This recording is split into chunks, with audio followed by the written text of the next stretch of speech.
While it probably feels a little obvious, submitting your form at the end of the user's activity is probably the most common thing that you'll do when you build a form application using the Transact platform and OpenUX. It's actually quite easy to generate your submit button and send the appropriate data to Transact for processing. Here we've just exported a function as a submit button. You can call it, again, whatever you need to for your application. It uses the method user submit, and on the click, you'll see it user submits with the various data.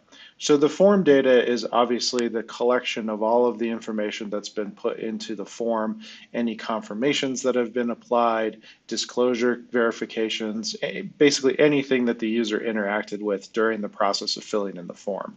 You can make a Boolean yes, no for sending the email form.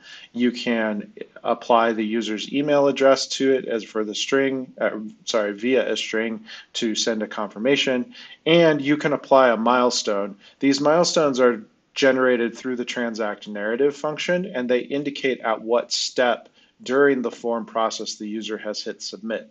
That can be very important if you have a multi-part form wherein a user has to perform multiple actions based on criteria and maybe didn't perform all of those actions because they met certain business logic requirements. This allows you to have a pretty nice gauge of where they ended up during the process of filling out the form. Once all of that's done, of course, then you'll end up with a beautiful submit button governed by the Material UI theming. And when the user clicks it, they'll submit all of the information to allow the form to be processed by Transact. Of course, at that point, you'll also want to define in your page flow a user submit confirmation page. That can be done in your page controller, which is a submit success, as you can see here. And that would just be the generic landing page of thank you for filling out the form. Here's the information. If the account creation is successful, you can supply the account information. Of course, sending an email with that confirmation information is usually standard as well. And that will complete the form process for the user. Hopefully this has given you a quick insight into how to process the form submit. You can find more information on form submitting in the API documentation under Transact Consumer.